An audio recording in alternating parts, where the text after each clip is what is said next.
আমি লক্ষ্য করলাম যে আমি বক্তৃতা দিলেই আমাদের কিছু আমাদের দেশীয় সাংবাদিক তারা এটাকে টুইট করেন, আবার খুব একটা ভালো লাগে।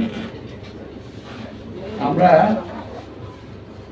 17 বছর রাজপথে আন্দোলন করেছি।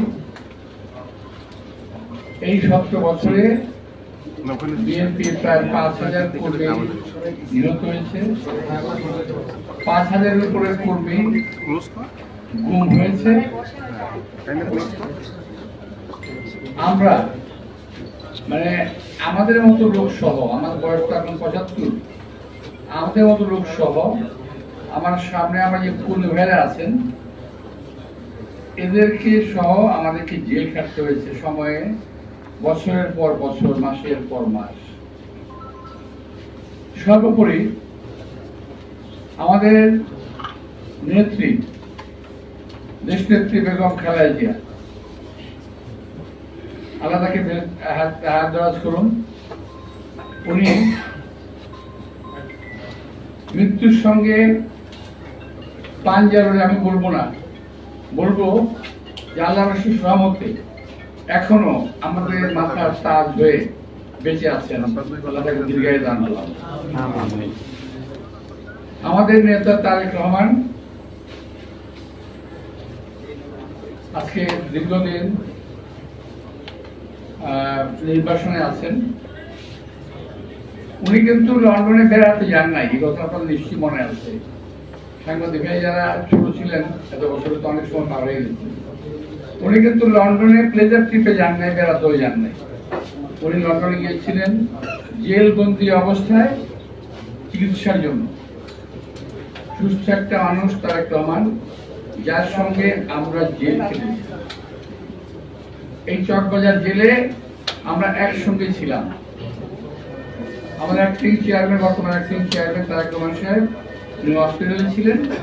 আমরা ছিলাম একটা আমাদের যে আলাদা একটা জায়গা ছিল, আমাদের সেল 16 নম্বর সেল, 16-26 এবং কর্ণফুলী, এখানে আমরা ছিলাম। উনি মাঝে মাঝে আসতেন, আমার সঙ্গে কথাবার্তা বলতেন। ওই সময়, এখন থেকে আমি 2007-08-এর কথা বলছি, ওই সময় ওনার বয়স কিন্তু অনেক কম। কত বছর হয়ে গেছে? প্রায় 17 বছর না?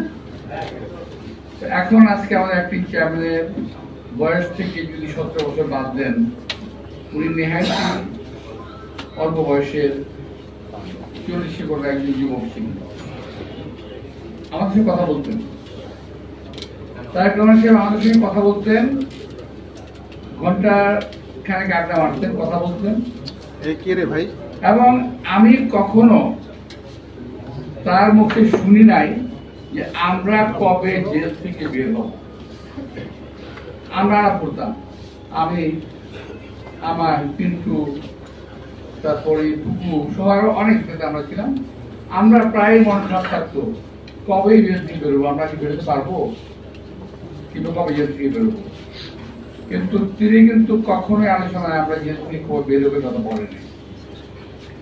উনি আলোচনা করতেন আমাদের সঙ্গে দেশের স্বার্থ ঘাটতি কত আছে, কি করলে দেশের বিদ্যুতের অভাব পূরণ করা যাবে, এবং দেশের মানুষের সার্বিক সমস্যা নিয়ে তখন থেকে তিনি চিন্তা করতেন, যেটা আজও করে।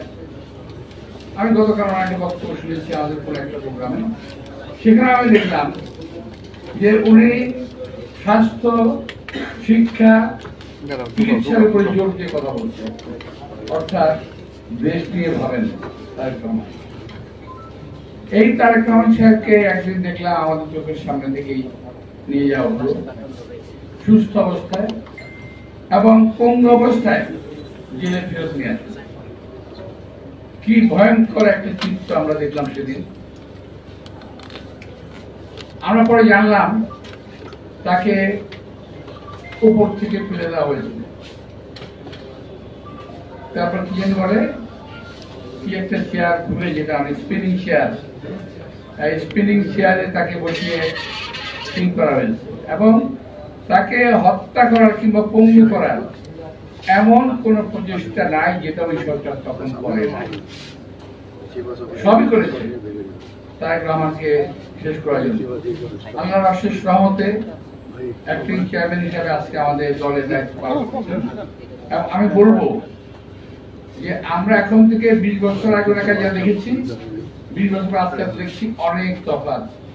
আজকে তারেক রহমান সত্যি সত্যি বিএনপির অ্যাক্টিং চেয়ারম্যানের দায়িত্ব পালন করছেন এবং সঠিকভাবে পালন করছেন।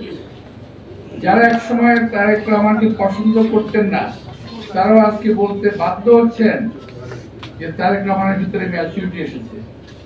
বলে শুনতে ভালো লাগে আমার। আমি একটা ঘটনা বললাম, আমি বললাম না আপনার সাথে কথা বলবো, আমি ঘটনা বললাম। আজকে এখন একটা অবস্থা এসছে আমাদের দেশের, নির্বাচন না সংস্কার। ভাই, নির্বাচন না সংস্কার যদি আবার করি অনেক লম্বা লাভ হবে, করবো দরকার পড়ছে। কিন্তু ছোট্ট একটা আপনি জানেন, নির্বাচনের বিকল্প শুধুমাত্র নির্বাচনই হতে পারে, অন্য কোনো কিছু হতে পারে না। নির্বাচনের বিকল্প নির্বাচন। এখন আমি বুঝি না, কারণ আমি কথা বললেই তো বলবো যে আপনার তো সংস্কার বিরুদ্ধে কথা কয়, সংস্কার চায় না। আরে ভাই না, আমাদের জন্য, নির্বাচনের জন্য, দেশের জন্য, দেশের মানুষের জন্য যেই সংস্কারটুকুর প্রয়োজন আমরা সেই সংস্কারটা চাই। কিন্তু আমি একবার একটা বললাম না, একদিন বলছিলাম যে আপনাদের যে আপনারা যেগুলা বলতেছেন সংস্কারের কথা, সব সংস্কার তো মানা যাবে না। এই কথাটাকে টুইস্ট করে আমাদের কয়েকজন বিদেশে অবস্থানরত তথাকথিত সাংবাদিক টুইস্ট করে এমন ভাবে বললো বিএনপি সংস্কার চায় না, মির্জা আব্বাস সংস্কার চায় না। এমনকি সালমান রহমানের টাকা খেয়ে যার স্বাস্থ্য চেহারা মোটা হয়েছে এমন লোকটা প্রায়ই আমার বিরুদ্ধে টিসে আসে, ফেসবুকে আসে, উনি প্রায় বলেন কেন মানবেন না, আপনাদের কি স্টেক আছে, কেন মির্জা আব্বাস আপনি মানবেন না? আরে ভাই, তোমার যেমন বিদেশে পাড়ায় থেকে কথা বলার অধিকার আছে, আর আমার কি দেশে থেকে কথা বলার অধিকার নাই? আমি এই দেশে থেকে মৃত্যুদণ্ড মাথায় নিয়ে, জেল জুলুম মাথায় নিয়ে, জেলে থেকে আমার সহকর্মীদের নিয়ে আমি জেলখানায় ফেলেছি। এই দেশেই আছি, পালিয়ে যাই নাই। আপনারা তো পালায় গিয়ে লম্বা লম্বা কথা বলতেছেন, আপনারা তো জীবনে কোনদিন দেশে আসবেন না। শুনেন, আমি আপনাদের উদ্দেশ্যে বলতে চাই, যারা ভাই আমার বাইরে আছেন, যারা বিশেষ করে ইউটিউবার যারা আছেন, আপনাদের প্রতি সম্মান রেখে বলতে চাই, ভাই আমরা রাজনীতি ছেড়ে দেবো, আপনাদের দেশে আসেন, আপনাদের অনেক জ্ঞান, আপনাদের অনেক বুদ্ধি, আপনাদের জ্ঞান বুদ্ধি আমাদের অনেক প্রয়োজন। আপনারা দয়া করে দেশে আসেন, বুদ্ধি দেন, কথা বলেন, কাজ করেন, মেনে নেব। আমরা রাজনীতি করবো, আপনারা আসেন না, দেশে আসবেন না, আবার টিটকের বেলা কথা বলবেন, সমালোচনা করবেন, জাত দৃষ্টি উদ্ধার করবেন, এটা কেমন কথা বলবেন ভাই? মিথ্যা কথা বলবেন, অপপ্রচার করবেন, অপকথা বলবেন, আকথা বলবেন, কুকথা বলবেন, একটা মানসিক চরিত্র হরণ করবেন, এগুলো কি? এগুলো কোনো খুব গঠনমূলক কাজ না। আপনারা দেশে বাইরে থেকে অনেক কিছু করতে করেন, ভালো, অনেক ভালো, আমাদের অনেক ভালো লাগে, কিন্তু দেশের বাইরে থেকে এই দেশের রাজনীতিবিদদের চরিত্র হনন করার কোন অধিকার আপনাদেরকে দেওয়া হয় নাই। আপনারা বসে বসে চরিত্র হনন করছেন, মিথ্যা কথা বলছেন। তা আমি একটা কথা প্রসঙ্গে বলি, আমার ভাইরা যারা সামনে আছেন, আপনার ফেসবুক চালান নাকি? চালান? জবাব দেন না কেন? জবাব নাকি ফেসবুকে কথা রাখে, জবাব দিয়ে দিয়ে নেবেন, সোজা হয়ে যাবে। জবাব দেবেন, এগুলো কিন্তু জবাব দিয়ে দেবেন যা আপনারা জানেন সত্যিকার কথা। ওরা তো টাকা কামানোর জন্য এগুলো বলে, বলুক, আপনাদের টাকা কামানোর দরকার তো নাই, আপনার জবাবটা দিয়ে দেবেন, মানুষজন জানবে। তো প্রিয় ভাইরা, আজকে আমাদের দেশের যে বর্তমান অবস্থাটা, নির্বাচন সংস্কার, আমরা সংস্কারও চাই, আমরা নির্বাচনও চাই। কোন সংস্কারটা চাই? যেটা দেশের মানুষের জন্য প্রয়োজন, অপ্রয়োজনীয় সংস্কার যেটা আরো বিপদ ডেকে আনবে এমন সংস্কার আমাদের প্রয়োজন, যেটা বিপদ ডেকে আনবে। এখন একটা জিনিস, এখন তো সরকার চলতেছে, একটা সরকার আছে ভালোই, আমরা কথা বললে তো আবার কত মুখী কত কথা হবে, কিন্তু আমি তো কথার মুখ সমাজ দিতে পারি না ভাই। আমরা খেয়াল করলাম এক ভাই বললো আমাদের যে ন্যাশনাল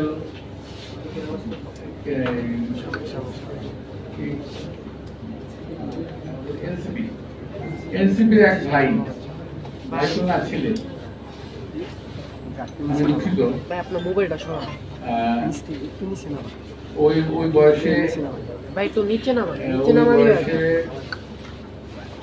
আমি কমিশনার হইনি, আমি কমিশনার ছিলাম 7 বছর বয়সে। কমিশনার থেকে 5 বছর কমিশনার থেকে অভিজ্ঞতা অর্জন করে তারপর রাজনীতিতে জিয়ারহমান সাহেবের সঙ্গে রাজনীতি করা শুরু করি, আজকে এই পর্যন্ত আসছি। তো এখন আমাদের এই সন্তানগুলো ছেলেদেরকে কি বলে অ্যাড্রেস করবো আমি ঠিক বুঝতে পারি না।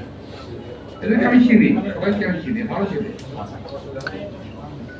কিন্তু ওনাদের একজন বলে ফেললেন এখন নির্বাচন করা সম্ভব না, কারণ প্রশাসনের সব জায়গায় বিএনপির লোক কথা আছে। আরে ভাই, 17 বছর আওয়ামী লীগ দেশ শাসন করলো, আপনি বিএনপির লোক খুবই পাইলেন, আমি বুঝলাম না।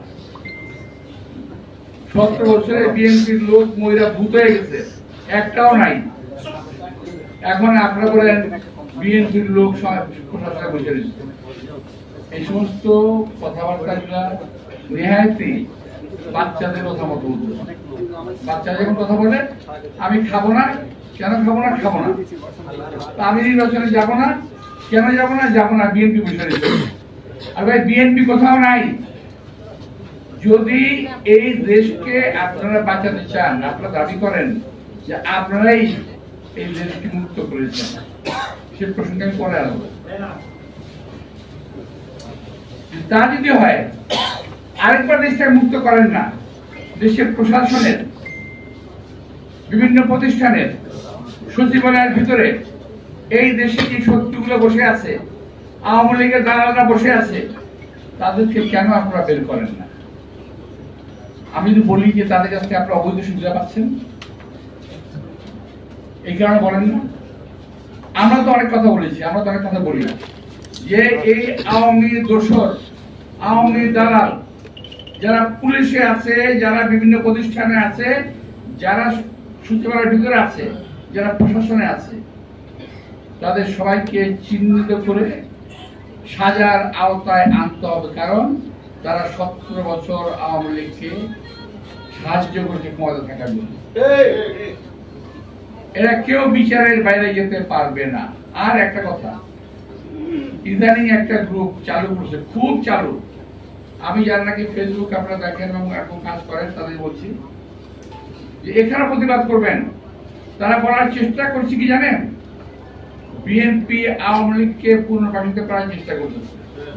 আরে ভাই কি কমু, আমার আর ভালো লাগে না।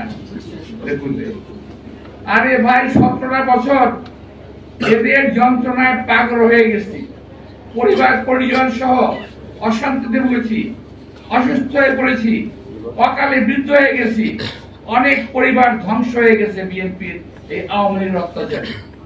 বরং আমি বলতে চাই, আওয়ামী লীগকে যারা দেশে পুনর্বাসিত করার চেষ্টা করবে তাদের বিরুদ্ধে আমাদের সংগ্রাম অব্যাহত থাকবে। এই দেশে আওয়ামী লীগের অবস্থান থাকতে পারে না, এবং আওয়ামী লীগের হাসিনা সহ আওয়ামী লীগের সমস্ত নেতা কর্মী, প্রশাসনের ব্যক্তিবর্গ, তাদের সকলের বিচার হতে হবে।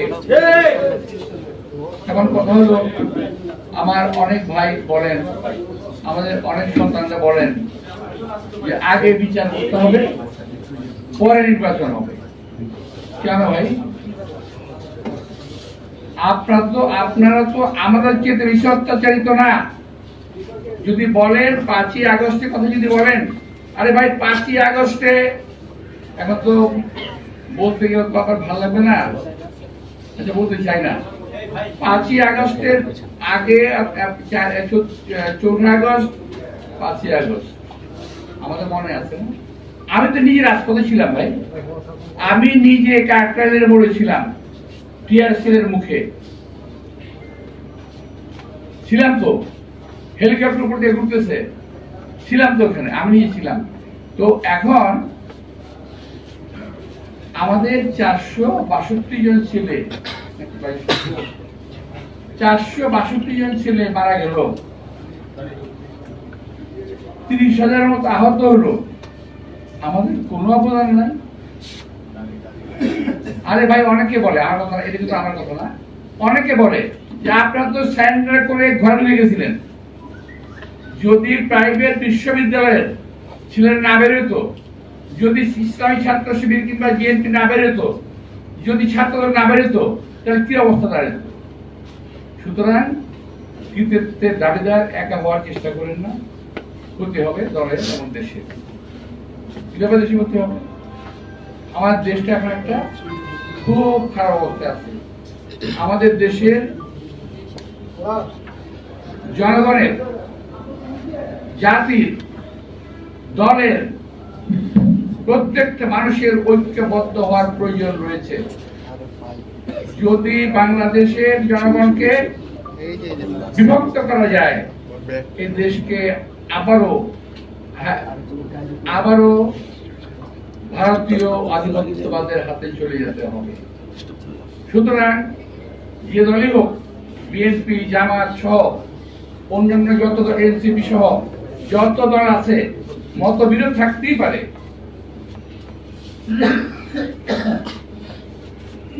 মতবিরোধ থাকতেই পারে আমাদের, কিন্তু জাতীয় স্বার্থে, দেশের স্বার্থে আমাদেরকে একটা কথা মনে রাখতে হবে, ঐক্যবদ্ধ থাকতে হবে।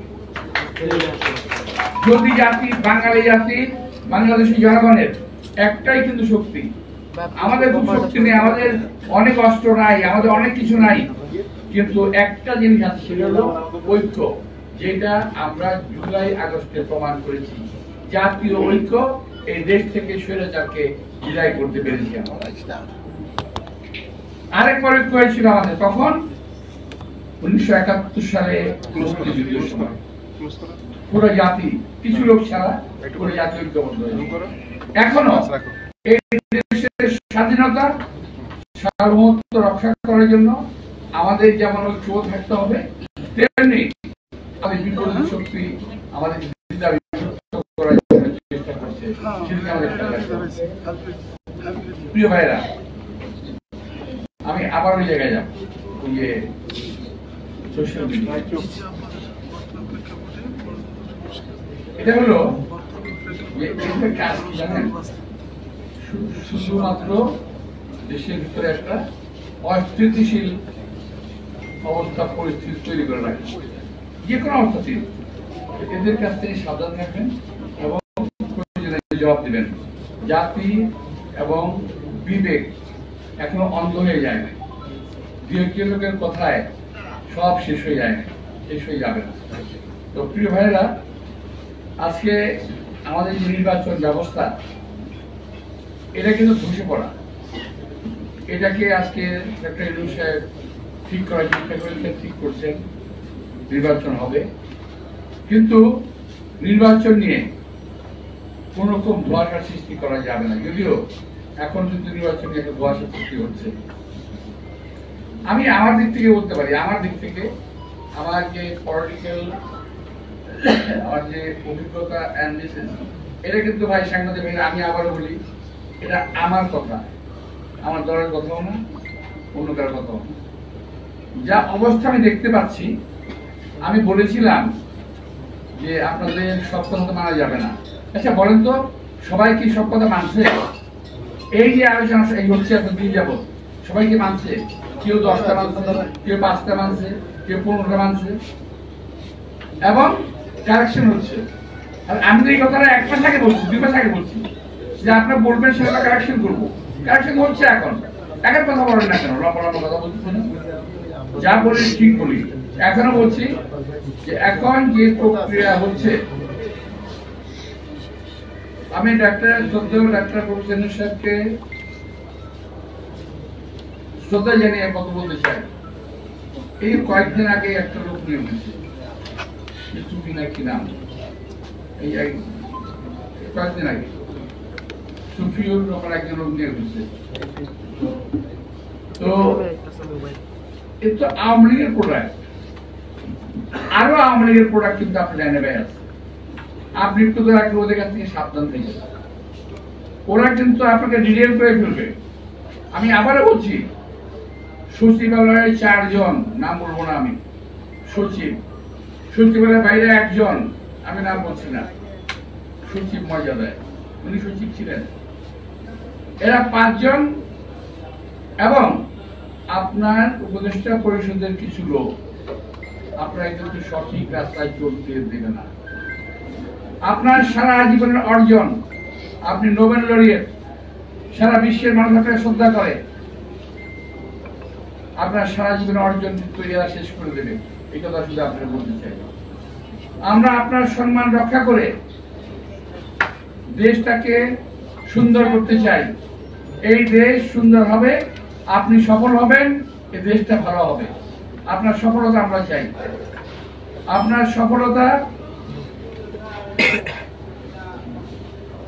সফলতা আমার দেশের মানুষ চাই, আমরা চাই। আমার নেতা তারেক রহমান সাহেব, তিনিও চান যে আপনি সফল হন। আপনার সফলতার উপরে নির্ভর করছে আমাদের দেশের স্বাধীনতা, সার্বভৌমত্ব। তাই আমাকে ভুল বুঝলেন না কেউ। আমি বলতে চাই যে আপনি দয়া করে এদের কাছ থেকে সাবধান থাকবেন। একে অপরকে আমরা দালাল বানাচ্ছি, এটা যেমন ঠিক না, আবার দালাল যে আছে এই কথা অস্বীকার করা যাবে না। সুতরাং এদেরকে চিহ্নিত করে এদের হাত থেকে বেঁচে থাকবেন। আজকে আমি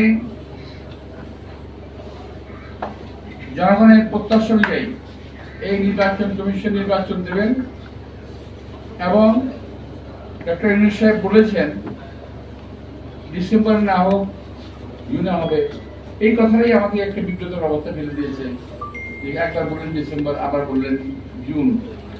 এই যে আপনাকে একটা বিব্রতর অবস্থা ফেলছে, তা আপনি নন। আমি শ্রদ্ধেয় ইউনূস সাহেবকে বলতে চাই, এটার জন্য আপনি দায়িত্ব বহন করেন না। আপনি ডিসেম্বরে বলার পরই আপনার অন্য একজনকে বলে দিল জুনে, পরে আপনি এন্ডোর্স করলেন। কিন্তু এই যে বিষয়টা, এর মধ্যে আমি বেশ ভালো একটা সন্দেহ করার মতো যথেষ্ট যুক্তি আছে যে এই নির্বাচনটা যেন না হয়। প্রিয় ভাইরা, আমি একটা কথা বলি, যেটা আমার নিজের কথা, আমি আগে বলছি নিজের কথা, দলের কথা। আমি বিশ্বাস করছি না, আমি আশা করছি, একটা কথা আছে ইংরেজিতে, hope for the best, think for the West. ভালো কিছু আশা করো, খারাপ কিছু চিন্তা করো। খারাপ কথা চিন্তা করো, ভালো কিছু আশা করো। আমি ভালো কিছু আশা করি, খারাপটার মধ্যে এই ফলে সম্ভবত নির্বাচন খুব তাড়াতাড়ি মনে করবে না। আমি তার কোন লক্ষণ আমি দেখি না। কয়েকটা দল যা শুরু করছে, এইটা না হলে নির্বাচন হবে না, ওইটা না হলে নির্বাচন হবে না, এইটা না হলে নির্বাচন হবে না। যদি এগুলো হতে থাকে, নির্বাচনে কেমন হবে? কেউ বলেই ফেলেছেন যে আমরা নির্বাচনে যাব না। আরে ভাই, কয়েকদিন আগে হলে আপনার নির্বাচনে গেলেই কিনা আগে আপনার শুনতো কেনা, আপনার নির্বাচনে যাবেন না, চমক দেন, কোনো লাভ নাই। আমার মনে হয় নির্বাচনটা যথাসময়ে আমরা আশা করতে পারি। আমি খারাপ কথা বললাম যে আমি খারাপ কথা বললাম, খুব দ্রুত নির্বাচনের সম্ভাবনা কম। আর ভালো কথা বললাম যে আমি আশা করছি নির্বাচনটা হবে। এখন এই যুদ্ধের কথা বললাম, ভাই কোনটা লিখবেন আপনারা? কোনটা লিখবেন? তুমি যে লিখে যাই যে নির্বাচন হবে না লিখবেন, না নির্বাচন হবে লিখবেন? ভাই লিখলে দুইটা ভালো করে লিখবেন, এটা কিন্তু উল্টা পাল্টা করেন না। এমনি লেগে রয়েছে, তো যাই হোক, তো আর একটা কথা ভাই সাংবাদিক আপনি বলি আমার সম্পর্কে এই বেশ ভালো কথা আজকাল ব্লগাররা লিখা। এখন আমি মনে মনে খুব চিন্তা করলাম, আমার যেভাবে কথা লিখতেছে খুব আগে বাজে কথা লিখতেছে, মনটা খারাপ হয়ে যায়, আসলে খারাপ হয়ে যায়। কিন্তু দেখলাম আমি না, আমাদের মির্জা ফখরুল ইসলাম বলে ধরছে, তারপরে দেখলাম ফসল সাহেবরা ধরছে, তারপরে সালাদুল সাহেবরা ধরছে, আমার ভাতিজা ইস্তাক সাহেবের ইস্তাককে ধরছে। আমাদের গতকাল দেখলাম অ্যাক্টিং চেয়ারম্যান তারেক রহমান সাহেবকেও বলছে, ওটা বলছে আরেক লোক। অর্থাৎ আপনি খেয়াল করে রাখেন, অন্য কোন জুনিয়র নেতা সম্পর্কে কিছু বলতেছে না, শুধুমাত্র যারা বিএনপির মধ্যে একটু মানুষজন লাইক করে পছন্দ করে যাদেরকে, এদের বিরুদ্ধে লিখতেছে কয়েকটা লোক। এবং আমি মনে করি এই লোকগুলো দেশ এবং জাতির শত্রু।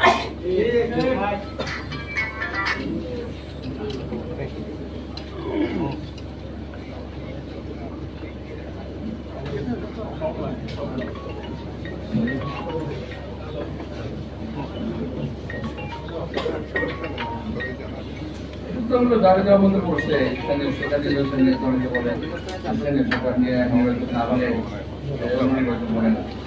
ভাই এটা নিয়ে আমি আগে চাই না, অনেক কথা বলে বলেছি। তো যা বলছি এটাকে যদি সওয়াল জমা দিয়ে আপনি লিখতে পারেন মানে পাবো না, এটা কিন্তু ব্লগাররা দেখি জানে পোস্টমর্টম করে একে কম এক জায়গায় ফেলাই দেবো। তো এটা দিয়ে আপনি যদি দেখেন যদি পান, আপনি কিন্তু একটু প্রতিবাদ করেন প্লিজ। আমি এই গল্পটারে একটু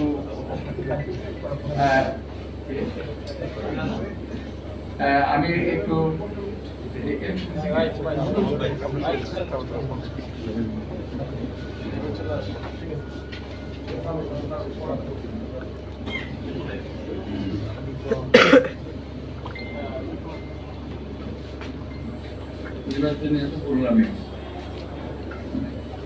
তোমার নির্বাচনের কথা তো বলছি আমি ভাই একবার, এগুলো নিও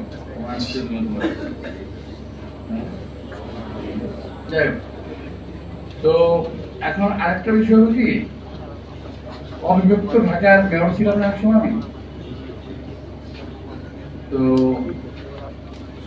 আমার মনে হয় খারাপ চালাই নেই ওই সময়।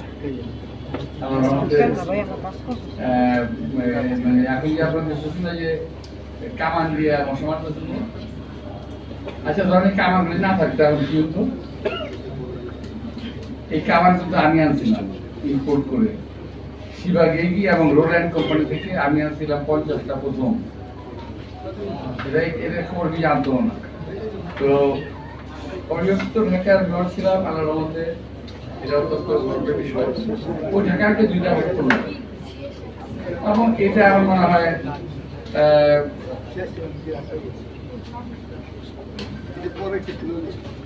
কাজটা খুব ভালো করে নাই, এটা খুবই হয়ে গেছে। এখন ঢাকা যদি এক করে তাহলে প্রক্রিয়া আছে, শুধু এক করলে হবে না। এখন ঢাকা অনেক বড় হয়েছে, এক করলে হবে না, প্রশাসনের একটা সুবিন্যস্ত একটা পরিকল্পনা তৈরি করতে হবে। এই ঢাকা মহানগরীর আন্ডারে পুলিশ থাকবে, সিটি গভর্নমেন্ট হতে পারে, এবং ওয়াসা, ইলেকট্রিক সাপ্লাই, অর্থাৎ ঢাকায় যা কিছু আছে এই জিনিসগুলো সিটি গভর্নমেন্ট আন্ডারে থাকে, সিটি গভর্নমেন্ট। আর মেয়র পদ ভাইয়ের এটা অফ দি রেকর্ড করলাম, এটা যেহেতু আমাকে যাই হোক, আমি আপনাদেরকে আশা করি নির্বাচন সম্পর্কে আমার কথা পরিষ্কার করতে পেরেছি। 2 ভাগের কথা বলেছি আমি, একটা ভাগ দিলে আরেকটা ভাগ দিয়ে ভাই, এক ভাগ দিয়ে না, তাহলে বুঝবো তাহলে আমার একটু মুসিবত হয়ে যেতে পারে। এখন সকলের কথা বলার অধিকার আছে ভাই, আমরা অনেক কষ্ট করে কথা বলার অধিকার আদায় করলাম, এটাই খালি ওই কয়েকজন লোকের জন্য না, আমাদের জন্য। আমাদের কথা বলার অধিকার আছে। আর প্রতি কথা আপনারা বলেন, আমি বলছি সত্যি কথাটা বলেন, মিথ্যা কথা বলে কারো চরিত্র হরণ করেন না,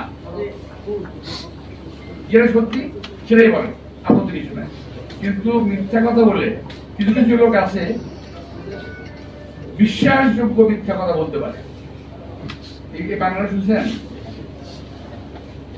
বিশ্বাসযোগ্য মিথ্যা কথা, মিথ্যা কথা কিন্তু আপনি বিশ্বাস করতে বাধ্য। এত সুন্দর করে একটা মিথ্যা কথা বলবে যে সে মিথ্যা কথা আপনি বিশ্বাস করতে বাধ্য হবেন। তো আল্লাহ তাআলা তাদের গুণ দিয়েছে, তারা বিশ্বাসযোগ্য মিথ্যা কথা বলতে পারে, তারা বিশ্বাসযোগ্য কাগজপত্র তৈরি করতে পারে ওখানে বসে বসে, কিন্তু তারা দেশে আসার কোন সুযোগ তারা পায় না। এখন আমি তো বুঝলাম না, এখন তো দেশ স্বাধীন, সমস্ত মামলা নিয়ে আসামিরা বিদেশ থেকে ফেরত আসছে বাংলাদেশে, আপনারা কেন আসেন না রে ভাই? আপনারা কেন আসেন না দেশে? আপনাদের তো দেশের প্রয়োজন। আমি বলতে যাচ্ছি এই দেশের মানুষের আপনাদের যে প্রয়োজন আছে, আপনারা আসেন, আপনারা এসে দায়িত্ব ভাগ নেন, কথাবার্তা বলেন, কাজ করেন, অনেক কাজে লাগবে। তো আসেন না কেন ভাই? জব একটু দিয়ে। আমি আপনাদের সবাইকে শুভেচ্ছা এবং ধন্যবাদ জানিয়ে এতক্ষণ পর্যন্ত আমার প্রলাপ শোনার জন্য আপনাদেরকে আমি আবার ধন্যবাদ জানিয়ে বক্তব্য শুনাচ্ছি। আল্লাহ হাফেজ।